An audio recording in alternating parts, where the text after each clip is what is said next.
Well, to get some response now, we're joined by Alberta's Minister for Municipal Affairs, Ric McIver. Minister, thank you for taking the time. Michael, it's great to be here with you. Listen, you heard it. I was talking to Calgary's mayor just the other day, and she says what is happening here with Bill 20 is an example of your government's desire for control and power. How do you respond to that type of criticism? Well, the mayor is entitled to the mayor's opinion, but the fact is this is us just exercising the authority we have under the Constitution of Canada. And really, there's nothing in the legislation that actually gives us any authority over and above what we already have and already have had for a long period of time. But certainly some of the details need to be talked about with municipalities. I've committed to doing that. And I hope as time goes on, we will come to a more common understanding. Okay, you said it right there that you actually have this power. So why the need to codify it? Has something happened, or have there been examples where you feel that a city council or a city leader has perhaps failed its electorate that kind of necessitates this codification of powers that already exist? Well, listen, for the one thing that made me think about this in terms of bylaws go, it was a couple of years ago at near the end of, sort of some people think COVID isn't over yet, and maybe that's even true to some degree, but near the end of the mask bylaws, when we as the province removed the mask mandates, the city of Edmonton decided that they were going to be the health department and step in and pretend they were the province and put in place a mask mandate. So actually had to go into the legislature, have a bill drafted, overturn the city of Edmonton bylaw in order for that to not happen. So that made me frankly think about what would happen if the House rests for several months over the summer. What if the middle of July a municipality did something like that and the House wasn't going to sit again until October? Then where would we be? So I really don't want to be in that situation where we either have to live with something that people don't want for several months, or call the legislature back at great expense and inconvenience and everything in the middle of the summer. So hopefully that will never happen. But if it does, we should be more prepared now than we would have been at that time.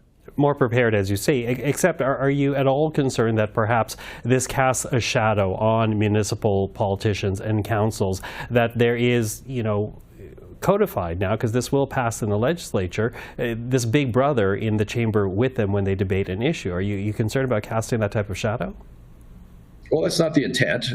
My objective is that the day after the legislation passes, that for Alberta municipalities, it'll be pretty much exactly like the day before the legislation passed, where they could get up to fulfill their many important duties as a municipal councillor and very much like now. So I'm hopeful that will be the feeling, that they won't notice any difference. But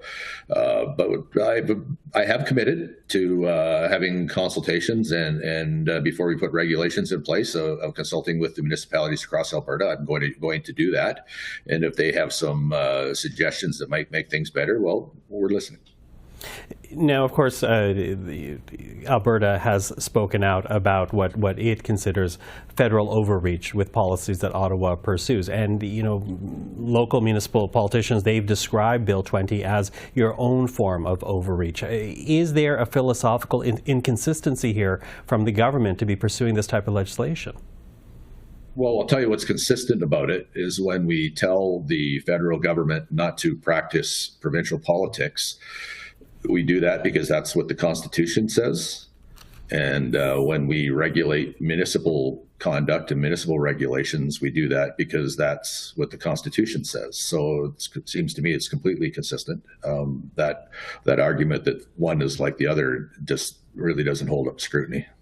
Now, I hear what you say about you will have consultation with municipal leaders to talk about the implementation of this bill and what it will and will not do. But in your own mind, do you have a list of no-goes that you feel that automatically the province is going to get involved? Well, what's in the legislation now is that a municipal councillor is dismissed if they are convicted of a crime that's punishable by 5 years more in jail. That won't change. It's not like we want to manufacture a list. We just want to people to stay in their own lane, do their own job. And to be clear, once in a while, provinces need to be reminded to stay in their own lane too, and I'm okay with that. Are you worried, Minister, that perhaps this is something that, people in towns and cities across Alberta are not actually asking for? Well, I am, like I said, I'm just concerned that we have come to a common understanding with the municipal leaders, who we respect very much. I respect very much. They've got a super important job to do. I myself was elected municipally for 9 years along the way, so I know just how important that work is. We intend to respect those important leaders in our province, and that's why I'm going to spend some time talking to them to see if there's improvements that they can suggest that would get us closer to being on the same page or on the same page. Minister, I thank you for the time. Really appreciate you taking a moment in your busy day to speak with us. I'm happy to be here. Thank you, Michael. And that's Minister Ric McIver.